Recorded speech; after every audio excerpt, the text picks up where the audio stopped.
Constitution and the law should be protecting it, not one's religion.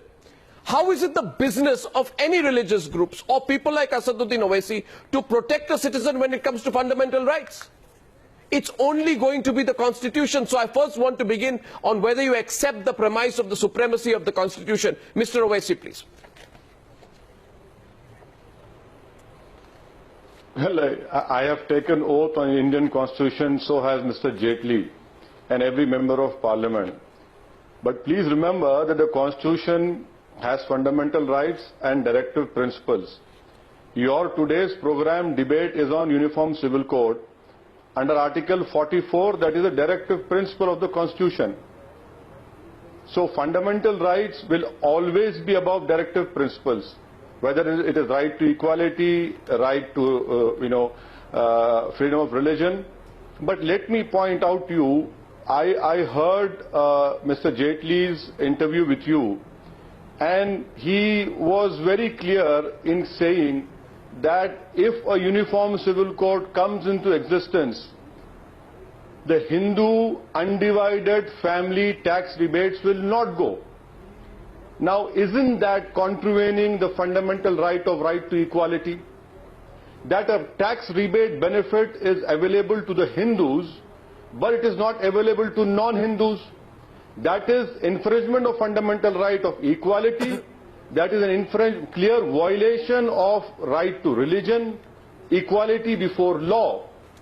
That is the main question. And please remember that this whole debate on uniform civil code has nothing to do with gender justice. This is clearly a device to impose Hindu Rashtra in India. This is what is happening with beef, and this is what is going to happen with the construction of Ram Mandir. Because Muslims have to be told that you're a second-class citizen over here.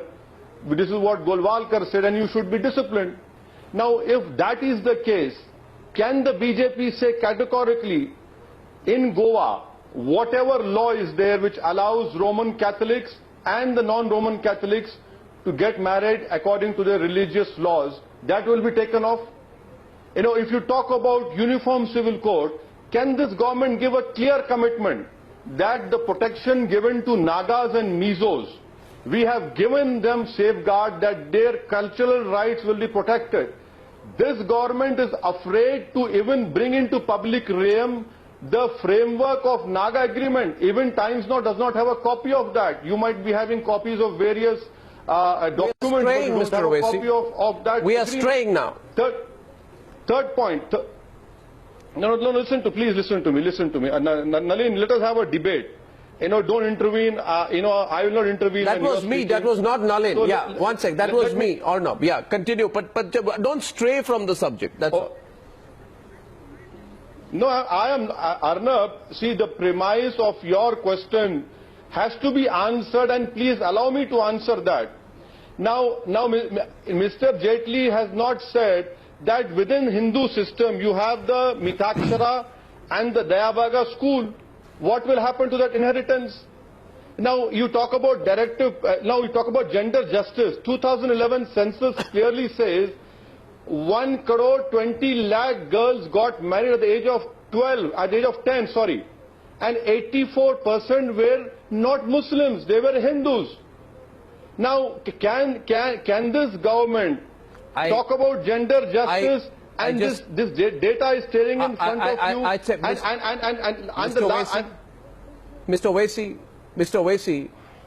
Mr. Owaisi, can I intervene? I just want to take the debate forward, so get everyone in. But I want to also remind you, you're a lawyer. You know that Article 14 and Article 21 in Part 3 of the Constitution of India gives women fundamental rights of equality. Nobody, no religious body can take it away, point number one.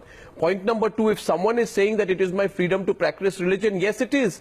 The Constitution protects you to do it. But how does that allow, Mr. Owaisi, anyone to justify legally to infringe upon somebody else's constitutionally protected rights? rights. And Mr. Owaisi, today when you spoke, you have confused two issues. You appear to have confused the question of rituals with the questions of rights. Because you also said, and you said now, will you stop marriage rituals in the way they are on now? Will you stop taking Sat Feras? Mr. Owaisi, that was never the issue. Are you trying to mislead the people of India? Are you trying to mislead the public, Mr. Owaisi? Especially, are you trying to mislead the Muslim public by saying that the Uniform Civil Code will intrude upon marital situations, when the question here is entirely about laws of marriage, inheritance, succession and so forth, not of rituals? You are fear-mongering, Mr. Owaisi. I'm sorry, but with the greatest of respect to you, you are fear-mongering.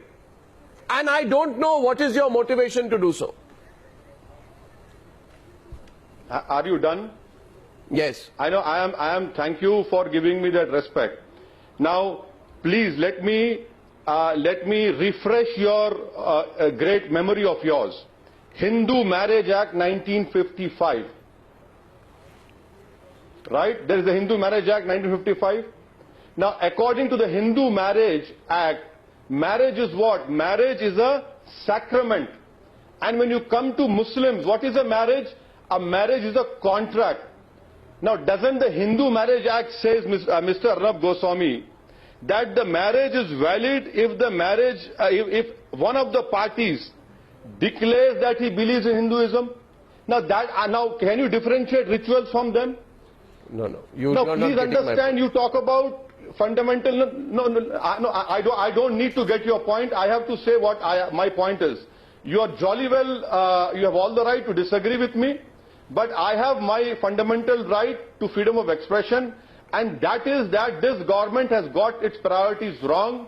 Responding. You talk about directive principle of 44. Responding. But you forget about directive principle of 39C. Let me read 39C, Arnab. Sir, let me read 13. That the let me read 13. Let me read 39C first, then we'll come to Article 13. 39C says that the operation of economic system does not result in the concentration of wealth and means of production to the common detriment. Why did you do a program on Vijay Mallya? Why did you do a program on Times Now, which I agree with you, that was a good thing to do, that there are many industrialists who owe 20,000, 30,000 crores to a nationalized banks. Unrelated subjects. Article 39F. The children are given opportunities and facilities to develop and healthy. Now, this government brings a legislation which allows opening the to work debate. in their family business. I need to open the debate now.